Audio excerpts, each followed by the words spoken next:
Veliki pozdrav svim čitaocima magazina Gloria Glam, ja sam Sara Jo i drago mi je što nam se danas pružila prilika da zajedno popijemo kafu na neki način i proćaskamo. Ne znam za vas, ali ovaj karantin je za mene imao dve faze. Prva faza kada sam mislila da ću sve ovo doživeti kao preko potreban odmor, jer priznajte, svi smo mi pomalo kukali da nam je tempo bio prebrz i da smo se zasitili mnogo toga i da smo želeli nekako da usporimo, da se vratimo nekim rutinama, da prestanemo da zapostavljamo neke stvari koje nas istinski ispunjavaju.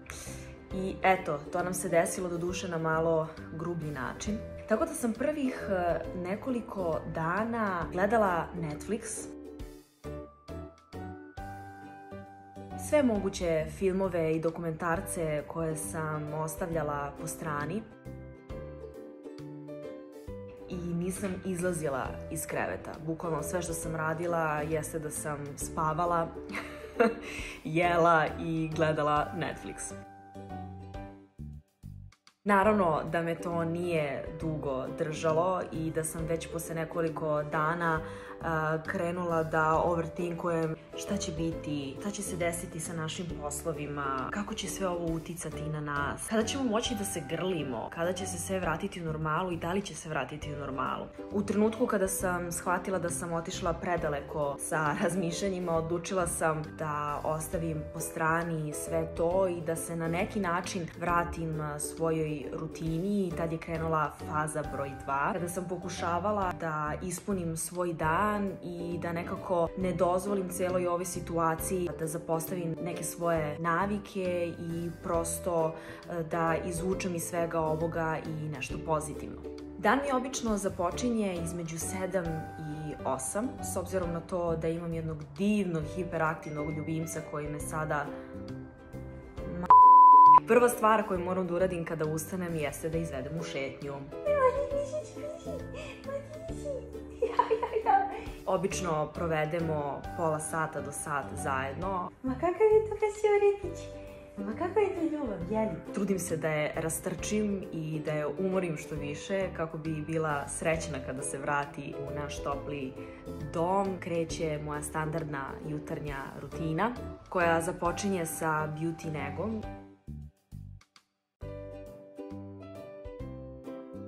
Eto, jedna dobra stvar u ovom karantinu jeste da ujutru uglavnom ne žurim nigde i mogu napokon da se posvetim i ovakvim nekim sitnicama koje zaista puno znače jednoj ženi.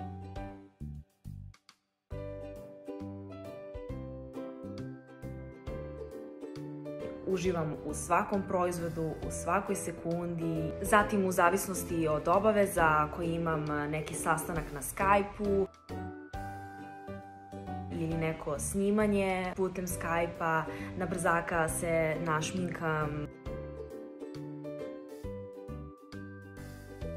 i upristojim. Voila!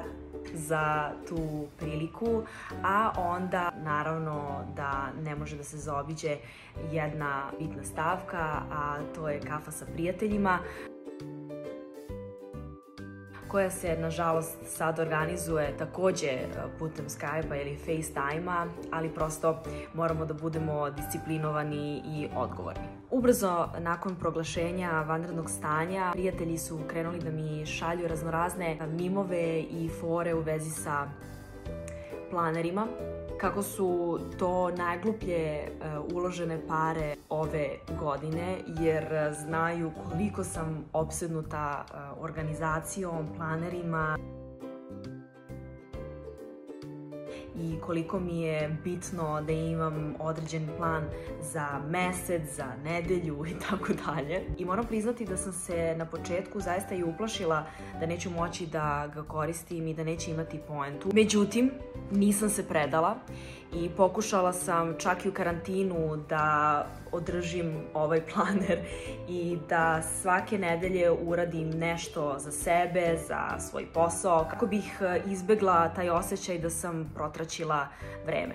Ovo je jedan sjajan planer koji sam našla na internetu gde možeš da zapišeš svoje želje i odluke za narednih 12 meseci, da ih podeliš na kvartale, zatim da zapišeš svoje mesečne ciljeve, rutine i tako dalje, ali ono što meni zapravo najviše znači jeste kada imam napismeno nedelju, jer na taj način mogu lakše da sagledam šta sam ja uradila te nedelje.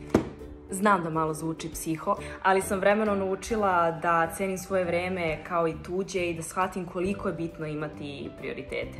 Vidjela sam na internetu u nekoliko navrata da se vodila polemika između onih koji su savjetovali ljude šta bi trebalo da rade tokom karantina ili su jednostavno podelili sa ljudima ono što su oni radili tokom karantina i oni koji su to osuđivali i koji su mislili da apsolutno niko nema za pravo da ti određuje šta treba da radiš tokom karantina. Ja mislim da je najbitnije u svemu tome da se ostave po strani i takve vrste drame, da se niko ne osuđuje, prosto ako neko želi da podeli sa vama šta radi, što da ne. Ako neko misli da je to bez veze, neka ne prati takav sadržaj. Mislim da je glavna stavka da svi mi, pogotovo tokom ovog karantina, radimo ono što nama prija, što nas ispunjava, jer je ovo itekako specifična situacija i na prvom mestu treba da bude zdravlje i to prvenstveno mislim na mentalnu higijenu. Tako da ljudi, radite šta vam se radi i uživajte.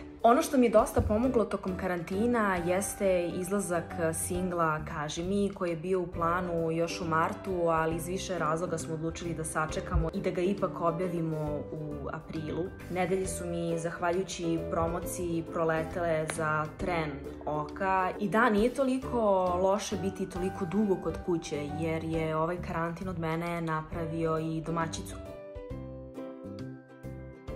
Znam da možda zvuči pomalo čudno, ali sam i toga bila željna.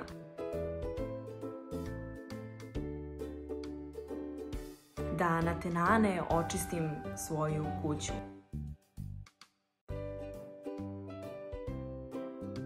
Da sredim svoj orman, da se posvetim više kuhinji, da ne naručujem nešto na brzaka, nego da naučim neki novi recept. Isto tako, ne mogu da vam opišem koliko sam srećna što sam napokon mogla da se posvetim u ovolikoj meri svojoj Nori, koja je uvek bila uz mene, pratila me i na sastanke i na treninge i tako dalje, ali nismo imali ovoliko vremena za nas, za šetnje, za igru. Ono što mi najviše nedostaje ako ostavimo po strani prijatelje i druženje jesu naravno nastupi kao i rad u studiju, ali prosto pomirila sam se sa tom činjenicom da je situacija takva kakva jeste i da se snađem kod kuće i da radim na sebi i da se posvetim svim onim stvarima za koje nisam imala vremena, kao što su određene knjige o muzici, koncerti, albumi. Zatim razmišljam u pravcu kakav bi nov repertoar trebalo da bude, kako će biti koreografije. I isto tako, naravno, sve vreme sam na vezi sa svojim saradnicima iz studija. Iako ne možemo tamo da se okupimo i da mozgamo, to radimo putem Skype-a i mailova, tako što prosleđujemo jedni drugima demo snimke. Ma ko te naljutio? Ko je to? Ko je to? Tako da ljudi, šta da vam kažem, iako je dosta uznemirujuće izgubiti kontrolu nad svojim vremenom i rasporedom, mislim da se itekako može iskoristiti ova izolacija i istinski uživati u njoj. I Nora se slaže sa tim. Za kraj, moj najveći i najiskreniji savjet jeste da pazite koliko sad kiša jedete kod kuće, jer je zaista teško odoleti i zaustaviti se na vreme. Pazite se, čuvajte se i do narednog druženja vam šaljem jedan veliki poljubac.